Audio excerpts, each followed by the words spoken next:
Yeah media మిత్రులందరికీ నమస్కారం. మీ ద్వారా తెలంగాణ రాష్ట్ర రైతాంగ ప్రజలందరికీ కూడా నమస్కారాలు. నిన్న ఏడాది పాలన పూర్తిగా వస్తున్నటువంటి సందర్భంగా ఏర్పాటు చేసినటువంటి రాష్ట్ర ప్రభుత్వం పేరు మీదనే ఏర్పాటు చేసినా అది ఒక పార్టీ సభలాగానే చేసుకున్నారు వాళ్ళు. నిన్న మహబూబ్నగర్లో ముఖ్యమంత్రి గారు పాల్గొని మాట్లాడినటువంటి సభ, అంతకంటే 3 రోజుల ముందు నుంచి వాళ్ళు నిర్వహించినటువంటి సంబరాలు, రైతుల సంబరాలు అనే పేరు మీద నిర్వహించినటువంటి కార్యక్రమం. ఆ సభ సందర్భంగా ముఖ్యమంత్రి గారు మాట్లాడినటువంటిది వస్తున్నారంటేనంటే తప్పకుండా పాలమూరు వేదికగా రాష్ట్ర రైతాంగానికి సంతోషపడేటువంటి ఏమైనా మంచి మాటలు చెప్తారేమని చెప్పి ప్రజలు ఎదురు చూస్తున్నారు. సభకు పోకపోయినా ఇళ్లలో ఉండేవాళ్ళైనా టీవీల ద్వారా ఏదైనా మంచి సంగతులు చెప్తారేమో మా రైతుల గురించి. వరంగల్ డిక్లరేషన్లో చెప్పినటువంటి మాటలు కనీసం ఏడాది పూర్తవుతున్నటువంటి సందర్భంగానైనా వాటి అమలుకు సంబంధించి ఏమైనా మంచి మాటలు చెప్తారేమని చెప్పి ఆశించినారు. రైతులకు మేలు చేసేటువంటి లేదా రైతుల్ని పెంచేటువంటి మాటలు ఏం చెప్పకుండా రైతుల్ని, వ్యవసాయాన్ని తుంచేటువంటి మాటలు మాట్లాడారు ముఖ్యమంత్రి గారు. అది ఆశ్చర్యం కల్పించేటువంటిది. మొత్తం రాష్ట్ర రైతాంగం గురించి ఏమైనా చెప్తారనుకుంటే అక్కడికి వచ్చి కూడా ఆయన లీడ్ తీసుకున్నటువంటి అంశాలు మళ్ళీ తన నియోజకవర్గానికి సంబంధించినటువంటి ఆ 4 గ్రామాల భూములు తీసుకునేటువంటి విషయం మీదనే ప్రధానంగా దృష్టి కేంద్రీకరించి మాట్లాడుతున్నారు. ఆ మాట్లాడినటువంటి భాషలో కూడా ఎవరో ఏదో అడ్డుపడుతున్నట్లు, అడ్డుపడితే నేను తొక్కుకుంటానన్నా సరే పోయి నేను చేస్తా ఈ పనులు ఆ పనులు అని చెప్పి మాట్లాడుతున్నాను. అడ్డుపడింది ఎవరు? కొడంగల్కే కాదు, ఉమ్మడి పాలమూరు జిల్లా కావచ్చు, తెలంగాణ కావచ్చు, ఏడాదిగా మీరు ఇచ్చినటువంటి హామీలు ఏవైతున్నాయో అమలు చేయండి అని చెప్పి చాలాసార్లు డిమాండ్ చేసినాం, విజ్ఞప్తి చేసినాం. ప్రజలు గగ్గోలు పెడుతున్నారు, అడుగుతున్నారు, అమలు చేయమని అడుగుతున్నారు. ఏడాదిగా పాలమూరు రంగారెడ్డి మీద దృష్టి పెట్టండి, ఒక నెల 2 నెలలు పనిచేస్తే లక్షలాది ఎకరాలకు అదనపు ఆయకట్టు వస్తుంది, కృష్ణలో నీళ్లు వృధా పోతున్నాయని చెప్పి మొత్తుకున్నాం, నెత్తి నోరు కొట్టుకొని మొత్తుకున్నాం. అడ్డుపడే వాళ్ళు ఎవరున్నారని ఎవరిని దొక్కుంటూ పోతారు? నిధులకు అడ్డు వచ్చినా నేను దొక్కుంటూ పోతా అని మాట్లాడుతుంది ముఖ్యమంత్రి గారు. మాట్లాడేటప్పుడు ఆయన ఎత్తిప్రాసాల కోసం మాట్లాడతాడా? ఆయన మాట్లాడిన దాంతో మొత్తం లోకం అంతా ఇంప్రెస్ అయిపోతుందా అన్నటువంటి దురాశ ఉంటుందో తెలియదు. కానీ నిధులు ఇచ్చేది మీ ప్రభుత్వమే, మీ సహచార మంత్రులే. మరి వాళ్ళు నిధులు లేకపోతే మీ మంత్రులను దొక్కుంటూ పోతారా? భూములు అడుగుతుండ్రు, రైతులు గల భూములు ఇవ్వకపోతే మళ్ళీ రైతుల్ని తొక్కుకుంటూ పోయి భూములు తీసుకుంటారా? హామీలు అమలు చేయమని అలా ప్రజలు అడుగుతున్నారు, ఈ ప్రజల్ని దొక్కుకుంటూ పోతారా? ఎవరిని దొక్కుతారండి మీరు? ఏం భాష? చేయాల్సిన పనేంది, కర్తవ్యం ఏంది, మీ మీద ఉన్న బాధ్యత ఏంది, మీరు ఇచ్చిన హామీలు ఏంది, మీరు ఆడ మాట్లాడుతున్నటువంటి తీరేంది? బెదిరించడం ఏందని నాకు అర్థం కాదు. ఇంకో మాట, 10 లక్షలు కాదు నేను 20 లక్షలు నేనని మాట ఎందుకు వస్తుందండి? ఒక ప్రజాస్వామ్య ప్రభుత్వంలో ప్రభుత్వ అధినేతగా ఉండేటువంటి ముఖ్యమంత్రి మాట్లాడేటప్పుడు మా ప్రభుత్వం అనాలి, మేము అనాలి, లేకుంటే ప్రభుత్వం చేస్తుంది అనాలి. నేను ఇస్తా 20 లక్షలు మీ జాగిరా ఇవన్నీ మీరు సొంతంగా కొంటున్నారా? మీ ఇంటికి కొనుక్కుంటున్నారా? భూసేకరణ చట్టం లేదా? భూసేకరణ చట్టాన్ని కాదని భూసేకరణ చట్ట పరిధిలో వాళ్లకు పరిహారం సరిపోకపోతే మీరేమన్నా పరిహారం పెంచి ఇచ్చేటువంటి ప్రణాళిక మీ దగ్గర ఉందా? ఉంటే ప్రజలకు చెప్పండి, అది సంతోషపడతాం. ఎక్కడైనా ప్రభుత్వం ఏ అవసరాల కోసమైనా భూసేకరణ చేస్తే భూసేకరణ చట్టం ఉంది 2013, మీ సర్కారు తెచ్చిందే, అంటే ఇప్పుడు మీరున్న పార్టీ సర్కారు తెచ్చిందే వెనకడికి. దాని ప్రకారం ఇవ్వాల్సి వస్తుంది. మేము స్టేట్ అమెండ్మెంట్ చేస్తాం, 10 కాదు 20 లక్షలు ఇస్తాం, 20 కాదు 30 ఇస్తాం అనే ధైర్యం ఉంటే, మీకు నిధులు పర్మిట్ చేస్తే సంతోషంగా ప్రకటించండి. ఇది ఒక కొడంగల్కే వర్తిస్తుందా? రాష్ట్ర ఎక్కడైనా భవిష్యత్తులో ఎక్కడ భూసేకరణ జరిగినా వర్తిస్తుందా? ఇంకో మాట, ఇక్కడ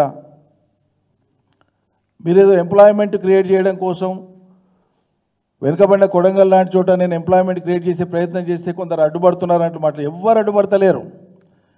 ఒక్క కొడంగల్లే కాదు, మీరు పాలమూరు బిడ్డ అంటున్నారు కదా, మీరు పాలమూరు బిడ్డ అని చెప్పుకుంటున్నారు కదా, మరి పాలమూరు బిడ్డ అయితే మొత్తం పాలమూరు గురించి లేదా మొత్తం తెలంగాణ గురించి పాలమూరు ముద్ర మొత్తం తెలంగాణ మీద ఉండేటట్లు మీరు కొత్తగా 1 ఎకరా భూమికి సేకరించాల్సిన పని లేదు. ఇప్పుడు నిజం చెప్పాలంటే అవసరమైతే భవిష్యత్తులో చూద్దాం. గత ప్రభుత్వమే కేసీఆర్ ప్రభుత్వమే ప్రతి జిల్లాలో ఇండస్ట్రియల్ క్లస్టర్స్ కోసము ఐఐసి ద్వారా తెలంగాణ ఇండస్ట్రియల్ ఇన్ఫ్రాస్ట్రక్చర్ కార్పొరేషన్ ద్వారా ఆయా జిల్లాలలో ఉండేటువంటి భూమి లభ్యతను బట్టి కేవలం ప్రభుత్వ భూమి, ప్రైవేట్ భూమి గురించి నేను చెప్తలేను, ప్రభుత్వానికి సంబంధించినటువంటి భూమి ప్రతి జిల్లాలో 400-500 ఎకరాల నుంచి 1000 ఎకరాల దాకా ఐడెంటిఫై చేసి పెట్టినారు. ల్యాండ్ ఉంది. ఇప్పుడు కొందరు బిఐ పాస్లో అప్లికేషన్ పెట్టుకున్నటువంటి ప్రాస్పెక్టివ్ ఇండస్ట్రియలిస్ట్కి ఆల్రెడీ ఇచ్చినారు రూరల్ ఇండస్ట్రీస్ కోసం. అవి జిన్నింగ్ మిల్స్ కావచ్చు, కాటన్ మిల్స్ కావచ్చు, లేకుంటే రైస్ మిల్స్, పారాబాయిల్డ్ మిల్స్ కావచ్చు, ఇంకోటి కావచ్చు, ప్రాసెసింగ్ ప్లాంట్స్ కావచ్చు. కొన్ని ఆల్రెడీ ఆపరేషన్లు అవుతున్నాయి, కొన్ని మిడ్వే ఉన్నాయి. అటువంటి భూములు సిద్ధంగా ఉన్నాయి. ఇదివరకే ప్రభుత్వం గుర్తించినటువంటి, కేసీఆర్ ప్రభుత్వం గుర్తించి తయారుగా పెట్టినటువంటి భూములు ఈ రాష్ట్రంలో సిద్ధంగా ఉన్నాయి. మీరు ఎంప్లాయ్మెంట్ క్రియేట్ చేస్తామంటే, ఇండస్ట్రీస్ పెడతామంటే వి వెల్కమ్ ఇట్. అవి పక్కకు పెట్టి నేను మళ్ళీ అదే లగచర్లలో ఫార్మాసిటీని వెనక్కి తీసుకుంటా, మళ్ళీ నేను ఇండస్ట్రియల్ కారిడార్తో ముందుకు పోతా అంటే ఈ మొండి పట్టుదల, మంకు పట్టుదల ఎందుకు? ఆ గిరిజనుల భూములే కావాలన్నా? ఇంకోతోన ప్రభుత్వ భూములు, అదే నియోజకవర్గంలో ప్రభుత్వ భూములు వెతకండి, లేవా? చాలా ఉన్నాయి గుట్టలు గట్లు. ప్రభుత్వ భూముల్లో పెట్టండి, సంతోషిస్తాం. ఎందుకు వాళ్ళనే జిద్దుగా తీసుకొని దీంట్లో గెలిపోవటం లేదండి? నాకు అర్థం కాదు. ప్రభుత్వం ప్రతిష్టకి ఎందుకు పోవాలి? ఆ పేద గిరిజన భూముల్నే మళ్ళా మేము ఇంకో కేటగిరీ కింద నోటిఫై చేస్తాం, ఫార్మా కాకుండా ఇంకో దాని కింద నోటిఫై చేస్తే అప్పుడు ఎవరేం మాట్లాడతారు అన్నట్లు మీరు సాంకేతికంగా పోతున్నారు. అది సరైంది కాదు. మళ్ళీ ఆరిపోతున్నటువంటి నిపురవల్ని మీరు మంట పెట్టినట్లయితే, మీరు ఆజ్యం పోసినట్లయితే ఇది తగదు అని చెప్పి మేము హితవు పలుకుతా ఉన్నాం. పాలమూరు సభలో మాట్లాడుకుంటూ ముఖ్యమంత్రి గారు తనకేదో ఆవేదన ఉన్నట్లు, మొత్తం పాలమూరు బతుకు చిత్రాన్ని మొత్తం మార్చడానికి వీరభోగ వసంతరాయల్లాగా తానే ముందుకు వచ్చినట్టు సంతోషం. ప్రజాస్వామ్యం గురించి చాలా గొప్పగా మాట్లాడుతున్నాను. 2 వారాలకు కూడా కాలేదు కదా, మీ సొంత ఊర్లో కొండారెడ్డిపల్లిలో మాజీ సర్పంచ్, 15 ఏళ్ళు సర్పంచ్గా పనిచేసిన 80 ఏళ్ల పెద్ద మనిషి సాయిరెడ్డి స్వయంగా సూసైడ్ నోట్ రాసిండు. ఎవరి మీద రాసిండండి? మీ కుటుంబం మీద, మీ సోదరుల మీద రాసి చచ్చిపోయింది ఆయన.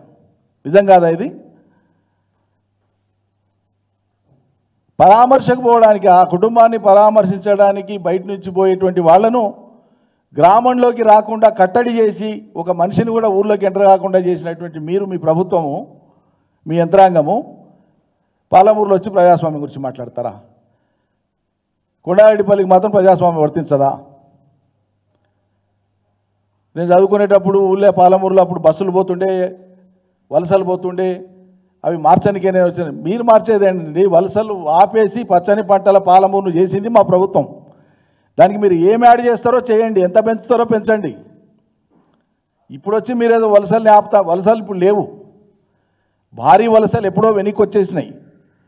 పాడి పంటలతోనే పాలమూరు పచ్చగా ఉంది. ఉన్న పాలమూరు పచ్చదనాన్ని నిలబెట్టే పని చేయమంటున్నాం మిమ్మల్ని. మళ్ళీ ఎడారి చేయొద్దంటున్నాం, మళ్ళీ వలసలు పోయే పని చేయొద్దంటున్నాం. అయినా మీరు చదువుకునేటప్పుడు బస్సులలో వలసపోయినటువంటి కాలంలో ఉన్న సర్కారు ఎవరిదండి? మీ ఇందిరమ్మ రాజ్యమే కదా. మీ ఇందిరమ్మ రాజ్యంలో మొదలైన వలసలే కదా అవి. మీ కాంగ్రెస్ పాలనలో మొదలైన వలసలే కదా అవి. వలసల పరాకాష్ట, కరువు పరాకాష్ట, కరువు బీభత్సం ఎట్లా ఉంటుందో తెలుగుదేశం ఎమ్మెల్యేగా శాసనసభలో మీరు స్వయంగా మాట్లాడారు కదా. మీ తండ్రి చనిపోతే దినవారాలు చేయడానికి పోతే స్నానం చేయడానికి నీళ్లు కూడా గతి లేవు. ఉన్న కొద్దిపాటి నీళ్లు బోర్లలో ఉండేవాటితో స్నానం చేద్దామంటే బోర్ల కరెంటు కూడా గతి లేని పరిస్థితి కాంగ్రెస్ దాన్ని మాట్లాడింది మీరే కదా. ఆనాటి పరిస్థితి కారకులు మీ కాంగ్రెస్ పార్టీ కదా. దానికి ఆ స్థితిని మార్చి, తెలంగాణ తెచ్చి ఆ స్థితిని మార్చినటువంటి పార్టీని కానీ, ఆనాటి ప్రభుత్వాన్ని కానీ తప్పుపట్టేటువంటి ప్రయత్నం ఇంకా చేసుకుంటూ ఎంతకాలం పోతారు? ఎంతకాలం పోతారు? అందువల్ల నిన్న ఆశించినటువంటిది ఒకటి, జరిగింది ఒకటి. ఇవాళ మాటి మాటికి నాకు గుర్తు చేయాల్సి వస్తుంది. ఇది విమర్శ కోసం నేను విమర్శిస్తలేను. అరే ఏడాది అయిపోతుంది, ఇక 6 రోజులైతే 6 రోజులైతే ఏడాది అయిపోతుంది. మీరు ముఖ్యమంత్రి అయ్యి మాట్లాడితేనే పాలమూరు బిడ్డను, నల్లమల్ల బిడ్డను నేను హుంకరిస్తున్నా, పులులు సింహాలని చూసిన వాళ్ళు మానవ మృగాలైతే ఎవడు మానవ మృగం ఉన్నాడు?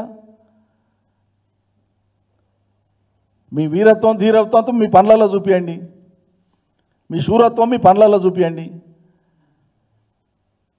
పాలమూరు రంగారెడ్డి పనులు కేవలం మిగిలినటువంటివి ఒక 2 నెలలు 2 నెలల 10 రోజులు సీరియస్గా చేస్తే అయిపోతాయి. ఏ కానయ్యానికే మనసు రాలే, మీకు ఇవాళకి తట్టెడు మట్టి దేనికే మనసు రాలే. సిద్ధంగా ఉన్న రిజర్వాయర్ల నింపనికే మీకు చేతనెత్తలేదు. 4 స్టేజ్లు పంపులు రెడీగా ఉన్నాయి. 8-9 పంపులకు గాను 4 పంపులు సిద్ధంగా ఉన్నాయి. మిగిలిన కొద్దిపాటి పనులు చేసి నీళ్ళు ఏమని ఇప్పటికి 100 సార్లు మేము వర్లబట్టి మాట్లాడబట్టి ప్రజలు ఎదురు చూడబట్టి ఒకనాడు సమీక్ష చేయడానికి గతలేదు, ఏడాది అవుతుంది. ఇంకేం చేస్తారు మీరు? కృష్ణా నీళ్ళని కృష్ణార్పణం సముద్రం పాలు చేస్తారు. బందరుకు భయం మన నీళ్ళని సముద్రం పాలైపోయాయి. నీళ్ళని ఒడిసిపట్టకపోతుంది, పాలమూరున గతి చేస్తుంది. ఇప్పుడు ఇంత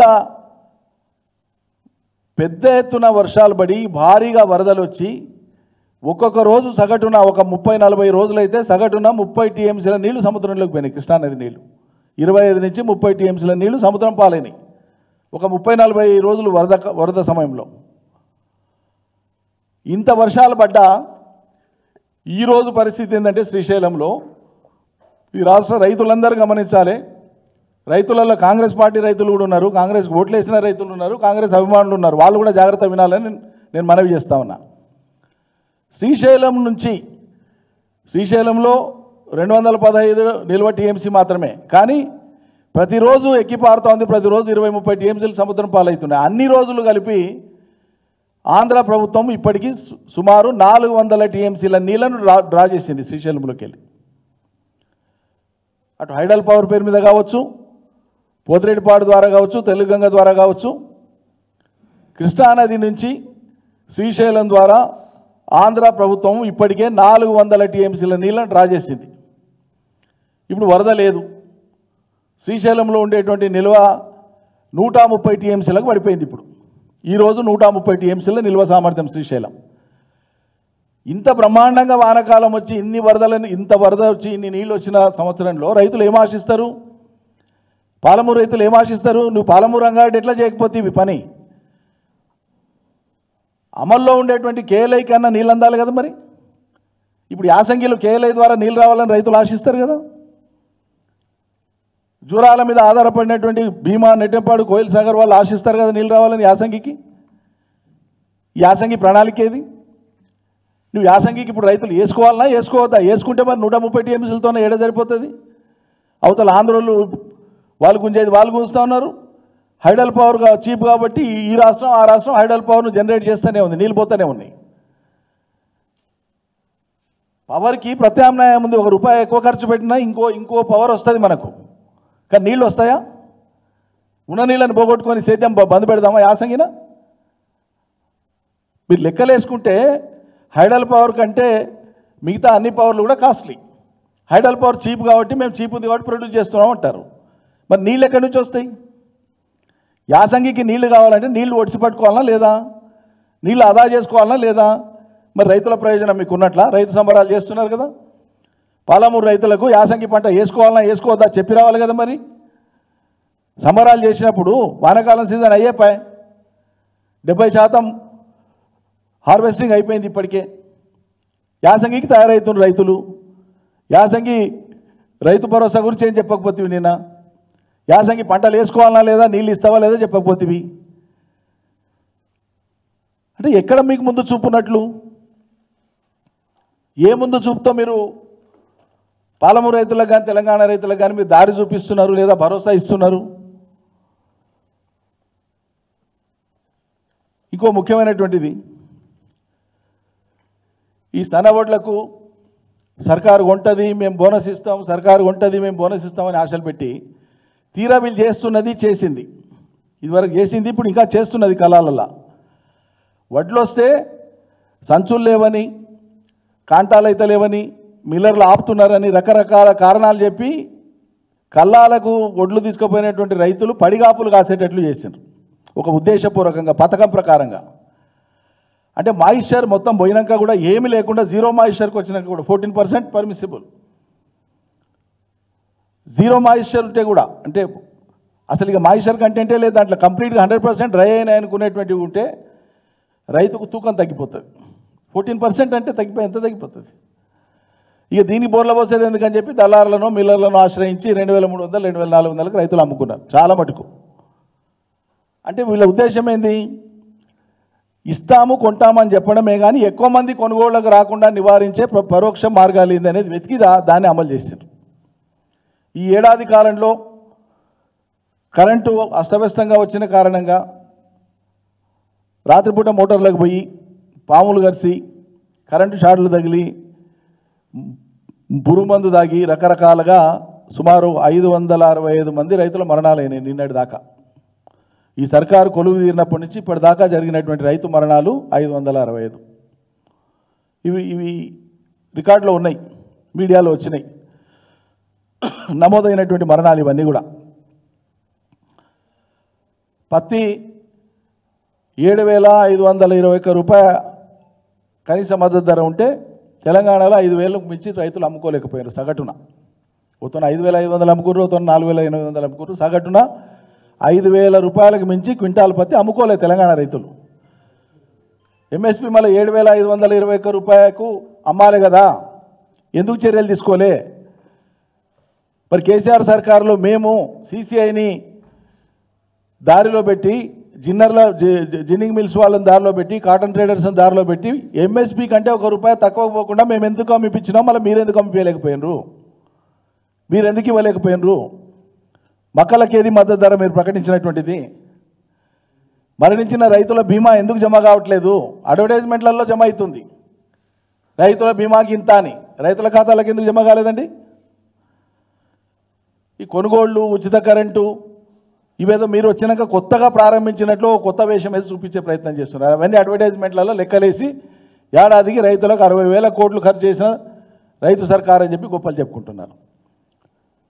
ఇంకో దిక్కేమో వాస్తవంగా ఇది ఎంత డొల్లతనం అనేది మేము ఆనాడు కూడా చెప్పినాము. కానీ రూపాయి వచ్చేకాడ ఇంకో రూపాయి అదనంగా వస్తుంది అంటేనంటే కష్టపడేటువంటి ప్రజలు ప్రత్యేకంగా రైతులు ఆశపడతారు, తప్పులేదు వాళ్ళ ఆశలో, వస్తుందేమో అనే ఒక నమ్మకం. కానీ అది ఎట్లా వస్తుంది, సాధ్యమా అసాధ్యమా అనేటువంటి మీమాంసలోకి పోరు రైతులు. దాంతోనే వాళ్ళకి ఎలా మోసం జరిగిపోయింది. ఎన్నికలలో అని చెప్పారు రైతు భరోసా 10,000 బదులు 15,000 అన్నారు, రైతు కూలీలకు ఇస్తామన్నారు, కౌలు రైతులకు ఇస్తామన్నారు. సరే దాంతోపాటు బోనస్ చెప్పుకొచ్చింది, ఇవన్నీ చెప్పాను. బోనస్ ఇచ్చేటప్పుడు సన్నవడ్లకు అన్నారు, ముందు సన్నవడ్లకు అనలే, బోనస్ అన్నారు, వరి మొత్తానికి బోనస్ అన్నారు. తర్వాత మాట మార్చి సన్నవడ్లకు మాత్రమే అన్నారు. సరే సన్నవడ్లకే తీసుకుందాం. ఈరోజు నేను చాలా వివరణాత్మకంగా చెప్తున్నా, దయచేసి ప్రతి ఒక్కరూ దీన్ని ఆలోచించమని కోరుతున్నా. ప్రభుత్వం యొక్క డొల్లతనం, మోసతనం ఎట్లా దాగి ఉందో ఇందులో అర్థం చేసుకోమని చెప్తున్నాను. ఇప్పుడు రైతు భరోసా ఇవ్వడానికే ఒక సీజన్ ఎగ్గొట్టినారు, వానకాలం లేదని చెప్పేసి చేతులు ఎత్తిండ్రు. ఈ సీజన్కి వచ్చే వరకు వ్యవసాయ మంత్రి గారితో మెల్లగా ఏర్ చేసిండ్రు, ఓ మాట చెప్పి ఇచ్చిండ్రు, ఇట్లా వదిలిపించిండ్రు. మాకు బోనస్ పైసలే చాలా దండిగా వస్తున్నాయి, ఇంకా మాకు రైతు బంధు ఎందుకు అని అంటున్నారు కొంతమంది అని. అంటే రైతులే అట్లా అంటున్నారని ఒక మాట ప్రచారం చేసి దాన్ని ఎగ్గొట్టడానికి ఒక ప్రణాళిక వెళ్తున్నారు. సన్నాలకు మీరు ఇవ్వదలుచుకున్నటువంటి బోనస్ నిజమే అయితే 2-3 సూక్ష్మమైనటువంటి అంశాలు నేను మీ దృష్టికి తీసుకొని వస్తున్నా. మన రాష్ట్రంలో మొత్తం సాగైనటువంటి వరి ప్రభుత్వ లెక్క నేను చెప్పేది 66,78,000 ఎకరాలలో వరి సాగైంది. ప్రభుత్వం విడుదల చేసినటువంటి లెక్క నేను చెప్పేది. అందులో సన్నాలకు సంబంధించినటువంటివి 40,55,000 ఎకరాలు సన్నాలు, అంటే 61%. టోటల్ ప్యాడీ కల్టివేషన్లో 61% సన్నాలు ఉన్నాయి ఈసారి.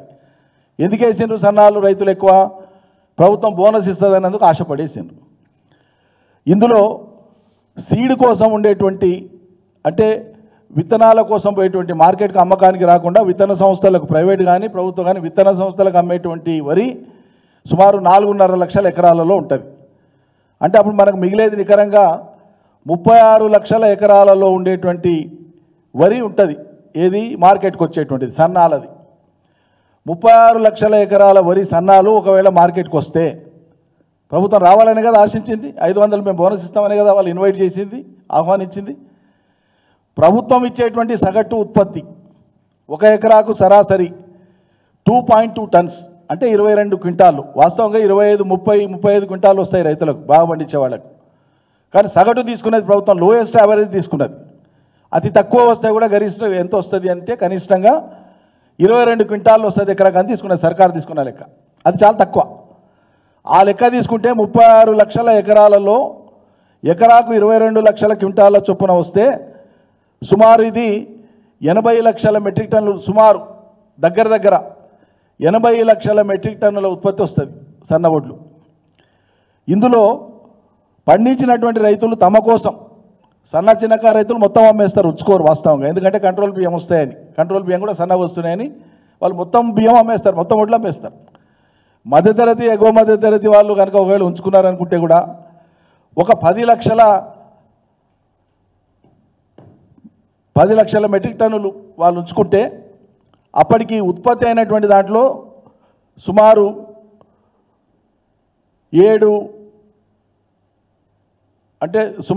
70 లక్షల మెట్రిక్ టన్నుల ధాన్యం అందుబాటులో ఉంటుంది. ఈ 36 లక్షల ఎకరాలకు సంబంధించినటువంటిది సుమారు 70 లక్షల మెట్రిక్ టన్నుల ధాన్యము అమ్మకానికి ఉంటుంది. 70 లక్షల మెట్రిక్ టన్నులు అంటే 70 లక్షల మెట్రిక్ టన్నులు ఇంటూ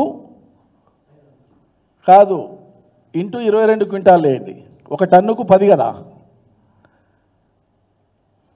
ఎంత అవుతుంది లెక్క వేయండి మీరు దయచేసి. టీవీ చూసేవాళ్ళు కూడా లెక్కలు వేయండి ఒకసారి. ఈ లెక్కలని ప్రభుత్వం ఇచ్చిన లెక్కలు నేను మాట్లాడి, నా సొంత లెక్క కాదు. ఎన్ని ఎకరాలలో పంట ఉంది, ఎంత పంట పడుతుంది ఎకరా కానీ ప్రభుత్వం చెప్పింది. దానికి మనం లెక్క కడితే సుమారు 7 కోట్ల క్వింటాళ్ళు అవుతాయి. క్వింటాళ్ళ లెక్కన తీసుకుంటే 7 కోట్ల క్వింటాళ్ళు అవుతాయి. 7 కోట్ల క్వింటాళ్ళ వరకు 500 చొప్పున బోనస్ ఇస్తే సర్కారుకు తక్కువలో తక్కువ 35,000 కోట్ల రూపాయలు అవుతుంది. 35,000 కోట్లు అంటే నేను చెప్పిన లీస్ట్ ఫిగర్సు గవర్నమెంట్ ప్రాతిపదికగా ప్రకటించినటువంటి ఫిగర్సే నేను మాట్లాడుతున్నాను, ఒకటి కూడా నా సొంతం లేదు ఇందులో. ప్రభుత్వం ప్రకటించినటువంటి ఆయకట్టు విస్తీర్ణము, అందులో సన్నాలు, అందులో సొంతానికి వాడుకోనికి పోయేవి, సీడుకు పోయి బోంగా మార్కెట్కి వచ్చేవి లెక్కేస్తే అన్ని క్వింటాలు అవుతాయి. అన్ని క్వింటాలకు ఇంటూ 500 మీరు ఇస్తే తక్కువలో తక్కువ 35,000 కోట్లు అవుతుంది. ఇక్కడ ఆలోచించాల్సింది రైతులు, కేసీఆర్ ఇచ్చినట్లు 10,000 ఎకరాకు రైతు మంది ఎన్నికనే గతి లేదు, 7,500 కోట్లు ఎన్నికనే గతి లేదని చేతులు ఎత్తేస్తారు. మీరు 35,000 కోట్ల రూపాయలు బోనస్ రైతాంగానికి ఎట్లా గెలిచిస్తారు అంటే అమ్మకు పువ్వ పెట్టడానికి చేత కాదు కానీ చిన్నమ్మకు బంగారు గాజులు చేపిస్తా అంటే ఇట్లే ఉంటుంది. అరచేతిలో వైకుంఠం చూపించడం, తడిగుడ్డతో మోసం చేసి రైతుల యొక్క గొంతు కోయడం తప్ప ఇంకేం కాదు ఇది. రైతు బంధు ఎగవేతకు మార్గాలు అన్వేషించడం తప్ప ఇంకేం కాదు ఇది. ఇతర ధాన్యాలకు మద్దతు ధర లేదు, ఇతర వ్యవసాయ ఉత్పత్తులకు ఎట్లాగో మద్దతు ధర లేదు. మీరు పట్టి వేలాడి చాలా జిద్దుగా ఇగో ఇది రైతు ప్రభుత్వం, మేము సంబరం చేస్తున్నాం, మేము బోనస్ ఇచ్చినాం. ఇచ్చిన బోనస్ ఎంత ఈ రోజుకి 35,000 కోట్ల బోనస్ అయితే దాంట్లో ఆల్రెడీ 70% హార్వెస్టింగ్ అయిపోయింది. 70% అంటే సుమారు 22-23 కోట్ల దాకా వెళ్ళిపోవాలి. 1000 కోట్లు అంటే 20,000 పైచీల కోట్లు ఇచ్చి ఉండాలి ఇప్పటికే బోనస్.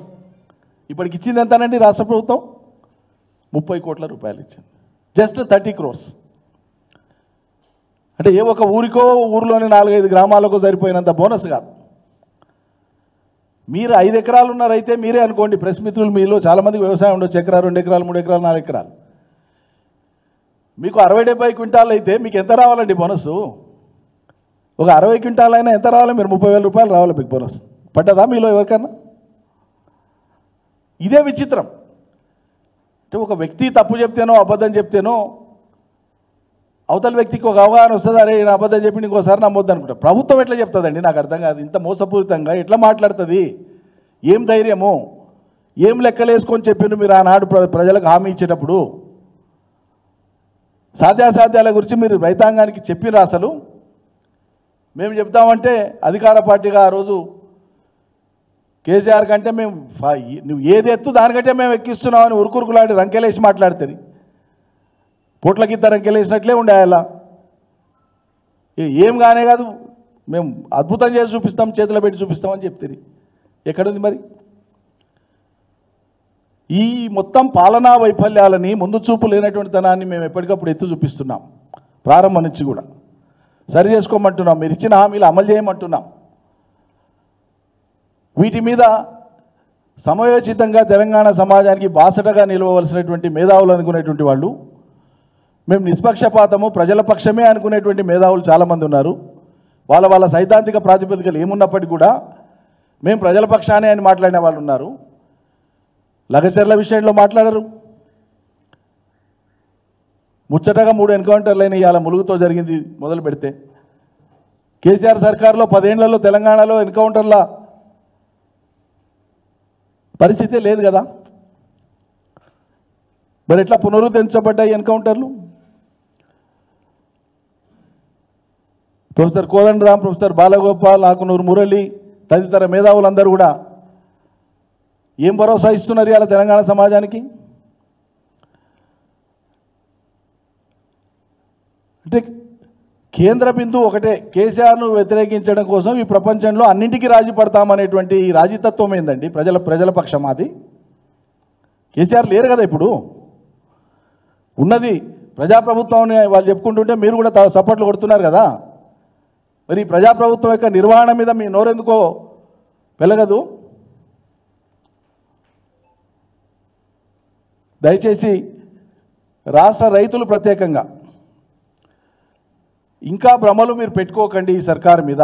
రేపు స్థానిక సంస్థల ఎన్నికలు వచ్చేటప్పటికీ ఏదో ఒకటి కొత్తగా ఇది చేసినామనో చేస్తున్నామనో ప్రకటనలు ఇవ్వాలనో రేపో ఎల్లుండో చెప్పొచ్చు ముఖ్యమంత్రి గారు. ఇప్పటిదాకా వాళ్ళ ఏడాది కాలంలో జరిగినటువంటి వాళ్ళ యొక్క ఆచరణను చూస్తే ఈరోజో రేపో వాళ్ళు ప్రకటించే ప్రకటనలకు సార్థకత ఉండదు, విలువ ఉండదు. వాటి మీద భ్రమలు పెట్టుకోకండి అని చెప్పి మేము విజ్ఞప్తి చేస్తూ ఉన్నాం. ఈ ప్రభుత్వానికి సరైన సందర్భంలో సరైన రీతిలో ప్రజలు తమ వ్యతిరేకతను, నిరసనను ప్రజాస్వామ్య పద్ధతిలో తెలియజేస్తే తప్ప ఈ ప్రభుత్వం దారికి రాదు. కాబట్టి మన బాధ్యతను మనం ప్రజాస్వామ్యబద్ధంగా గట్టిగా నిర్వర్తించాల్సిందే.